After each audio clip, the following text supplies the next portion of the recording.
Hi! మీలో ఎంతమంది ఇలాంటి ఎక్స్‌పీరియన్స్ ఫేస్ చేసారో కామెంట్ చేయండి. ఎవరైనా ఇంటికి రిలేటివ్స్ వచ్చేటప్పుడు ఏదైనా రెసిపీ వండుతాం కదా!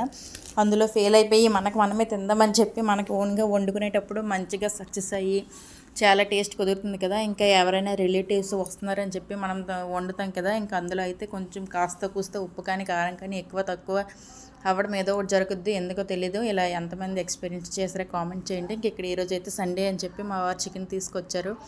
పిల్లలు నాన్ వెజ్ అంతా తింటారు కానీ ఇంకా ఎక్కువ ఇష్టంగా తినేదైతే చికెన్ కర్రీ ఒకటి, అందుకని చెప్పి చికెన్ తీసుకొచ్చారు.